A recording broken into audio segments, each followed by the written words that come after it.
Hello everyone, welcome to GS education. My name is Geeta. आज मैं फिर आप लोगों के सामने आई हूँ क्लास 5th की एनसीईआरटी ईवीएस की बुक को लेकर। इससे पहले जो है क्लास 4th की एनसीईआरटी की ईवीएस की एनसीईआरटी बुक जो है हम कंप्लीट कर चुके हैं। अगर आपने वीडियो नहीं देखा है तो प्लेलिस्ट में जाइए और वहाँ से वीडियो देखिए और अपना टू दी पॉइंट्स में आपको तो पूरा सामने मिल रहा है नोट्स, टू दी पॉइंट्स में अपने नोट्स प्रिपेयर कीजिए, क्योंकि इससे हमें जो है एग्ज़ाम टाइम में रिवीजन में जो है बहुत ये हमारे लिए हेल्पफुल साबित होता है। तो आज जो है हम चैप्टर जो करेंगे क्लास 5th की एनसीईआरटी की बुक ईवीएस में चैप्टर 3। इससे पहले हम 1 और 2 कंप्लीट कर चुके हैं। चैप्टर नेम जो है वो चखने से पचने तक। तो याद रखिएगा, चखने से पचने तक मतलब पाचन तंत्र के बारे में बताया गया है। और ये जो पाचन तंत्र, वैसे बहुत कुछ इसमें पढ़ने को है, लेकिन हमें सी टेट के लिए पढ़ना है। पेपर 1 के पॉइंट ऑफ व्यू से जितनी चीज़ें एनसीईआरटी में दी गई हैं हम उसको ध्यान में रखेंगे, क्योंकि हमें क्लास 5th से ही पूछा जाना है। लेकिन आजकल कुछ चीज़ें एडवांस पूछी जा रही हैं जो कि बहुत ही इंपॉर्टेंट होती हैं। तो क्या क्या इंपॉर्टेंट चीज़ें हो सकती हैं इसमें, मैं उन सब चीज़ों को कवर करूँगी जो पेपर 1 के पॉइंट ऑफ व्यू से बहुत ही ईवीएस में इंपॉर्टेंट बनता है।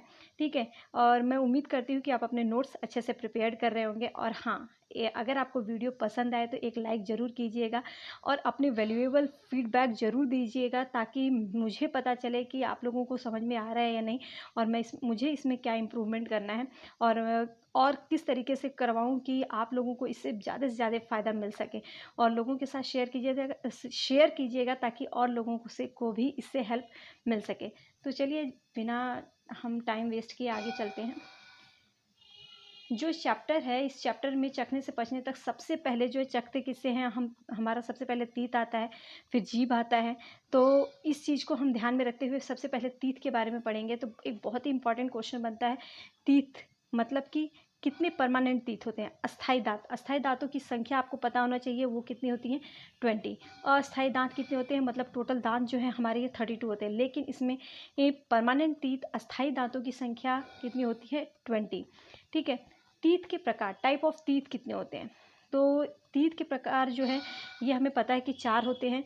तो 4 कौन कौन से होते हैं, तो वो हमारा होता है एक कृंतक, रुद्नक, अग्रचवर्णक और एक क्या होता है, चवर्णक। ठीक है, तो चवर्णक जो है, ये चवर्णक, अब इनमें जो है incisor, canyon, pre molar, molar, मतलब इनकी संख्या पूछी जाती है। ये तो बहुत सारे लोगों को पता होगा, लेकिन अग्रचवर्णक कितना होता है, हमारे दांतों में रुद्नक की संख्या कितनी होती है, ये पूछा जा सकता है। सॉरी, तो सबसे पहले जान लीजिए जो कृंतक की संख्या होती है वो कितनी होती है, 8। रुद्नक की संख्या मतलब कैनियन की जो 4 होती है, प्री मोलर की जो संख्या है वो हमारी 8 होती है, और चवर्णक की संख्या जो है ये कितनी होती है टोटल, तो ये होती है 12। अब अगर हम इसको काउंट करें टोटल, तो 8 8 कितना होता है, 16 17 18 और 4 18 8 सॉरी 8 8 16 17 18 19 20 21 22 2, और यहाँ पे हमारा कितना हो जाएगा, 32। तो मतलब टोटल हमारे जो है 32 होते हैं। और इनकी जो है आपको नंबर ऑफ टीथ ये कितने होते हैं, incisor, canyon, pre molar, molar, ये आपको पता होना चाहिए। ठीक है, ये दिखते किस टाइप के हैं यहाँ पे, इसीलिए मैंने पिक्चर रखा हुआ है कि आपको पता चल सके। तो ये आप इनको पिक्चर को देख लेंगे तो आपको अच्छे से याद रहेगा। तो स्टार्टिंग में देख लीजिए, ये कृंतक होता है, फिर उसके बाद जो है हमारा ये रुद्नक होता है, और फिर उसके बाद अग्रचवर्णक आता है, फिर जो है सबसे लास्ट में जो है क्या होता है, चवर्णक। तो ये याद रखिएगा। तो हम आगे बढ़ते हैं, देखते हैं आगे क्या है। तो आगे जो है अब टंग के बारे में, चखने से पचने तक, पहले अब टंग के बारे में आते हैं, फिर स्टमक पर पहुंचेंगे, कहाँ पर पचता है हमारा खाना, इंटेस्टाइन में।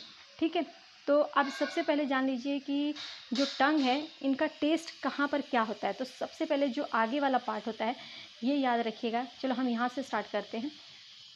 नंबर वन पे सबसे पहले जो है बीटर टेस्ट होता है। यहाँ पे ये क्या होता है, इसका कड़वा।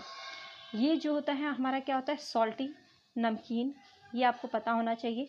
और तीसरे नंबर पर जो है ये जो कौन सा है, तो ये हमारा होता है सोर, खट्टा। और ये जो होता है हमारा स्वीट, स्वीट मतलब क्या होता है, स्वीट में हमारा मीठा। ठीक है, ये क्या होता है, मीठा। तो ये टेस्ट आपको, ये टेस्ट बर्ड पता होना चाहिए। स्टार्टिंग वाला जो सबसे पहले ये वाला पार्ट होता है, ये हमारा जो है क्या होता है, मीठा, ये हमारा खट्टा होता है, फिर नमकीन और फिर कड़वा। बस इतना आपको पता होना चाहिए। आगे चलते हैं। हाँ, एक चीज़ याद रखिएगा कि मिर्ची का जो है कोई भी टेस्ट नहीं होता। मिर्ची का टेस्ट होता है, हमें तीखी लगती है, लेकिन नहीं, मिर्ची का कोई टेस्ट नहीं होता है। ठीक है, अब आ जाते हैं हमारे एनसीईआरटी की बुक में एक चीज़ दे रखा है कि पेट बाहर, जैसे पेट बाहर और हाथ पैर पतले होते हैं तो किस चीज़ की कमी होती है। तो उसमें याद रखिएगा किस चीज़ की कमी होती है, तो प्रोटीन की कमी से ऐसा होता है। ये पिक्चर को देख सकते हैं आप, किस तरह से इस बच्चे को बाहर का खाना पीना बहुत पसंद है, घर का दाल चावल रोटी सब्जी बिल्कुल भी नहीं खाता है। तो इसे जो प्रोटीन की कमी की वजह से जो है इसके पेट जो है थुलथुल हो जाता है और जो हाथ पैर है वो पतले होते हैं, तो इसमें प्रोटीन की कमी होती है। प्रोटीन व वसा की कमी से जो है बहुमितली मरामस जैसा मतलब मरामस रोग हो जाता है। भारत में सबसे ज़्यादा चावल की खेती कहाँ पर होती है, तो आपको पता होना चाहिए, ये पूछा जा सकता है क्योंकि आपके बुक में दिया गया है कालाहांडी उड़ीसा। उड़ीसा में एक जगह है कालाहांडी, वहाँ पर जो है चावल की खेती बहुत ही अधिक होती है। आगे बढ़ते हैं। आगे जो है पाचन नाल के बारे में बताया गया है। हाँ, आगे जो है अब एक मिनट, आगे जो है पाचन नाल के बारे में बताया गया है। पाचन नाल की लंबाई पूछा जा सकता है, तो उसकी लंबाई कितनी होती है, 30 फीट, पता होना चाहिए। पाचन है, अब इसमें जो है सबसे पहले जो है आप देख सकते हैं, ये हमारा क्या होता है, फूड पाइप जिसे ग्रसिका बोलते हैं। यकृत, ये क्या होता है, हमारा लीवर, आप लोगों को पता होगा। पित्ताशय, पित्ताशय क्या होता है, ये हमारा जो है गॉल ब्लैडर होता है। क्या होता है, गॉल ब्लैडर होता है। और सबसे बड़ी बात, एक मिनट, हाँ, तो ये क्या होता है, हमारा गॉल ब्लैडर, ये हमारा गॉल ब्लैडर होता है। और अमाशय, अमाशय क्या होता है, ये हमारा स्टमक होता है। अग्नाशय किसको बोला जाता है, पैनक्रियाज को, इंग्लिश में पैनक्रियाज बोलते हैं। छोटी आंत जो है स्मॉल इंटेस्टाइन, और बड़ी आंत जो है इसे हम लार्ज इंटेस्टाइन कहते हैं। ठीक है, आपसे एक क्वेश्चन पूछा जा सकता है, ये तो पार्ट्स इसके दे दिए, ये बल्कि नहीं पूछा जाएगा, लेकिन आपको पता होना चाहिए। लेकिन पूछा क्या जा सकता है कि हमारे जो है सहायक पाचन अंग कौन से होते हैं, तो ये आपको पता होना चाहिए। तो ये हमारा होता है लीवर। ठीक है, अग्नाशय को हम क्या बोलते हैं, तो अग्नाशय जो होता है ये हमारा होता है पैनक्रियाज, पैनक्रियाज। और ये पित्ताशय जो होता है ये हमारा क्या होता है, तो ये हमारा होता है गॉल ब्लैडर। ठीक है, तो ये हमारा गॉल ब्लैडर होता है। ये आपको पता होना चाहिए। सहायक पाचन तंत्र तीन ही होते हैं, अग्नाशय, यकृत मतलब लीवर, अग्नाशय और पित्ताशय। ठीक है, आगे बढ़ते हैं। और ये आपको जस्ट मैं एक रिमाइंड कराने के लिए, बहुत सारे लोगों को पता होगा, लेकिन जस्ट रिमाइंड कराने के लिए कि ये चीज़ें होती हैं। और पाचन तंत्र, पाचन नाल की जो है लंबाई पूछी जा सकती है। जो देखिए है बहुत कुछ इसमें पढ़ाने को, लेकिन आपको पेपर 1 CTET के लिए पढ़ना है, तो उसको पहले आप अभी ध्यान में रखिए। आगे बढ़ते हैं।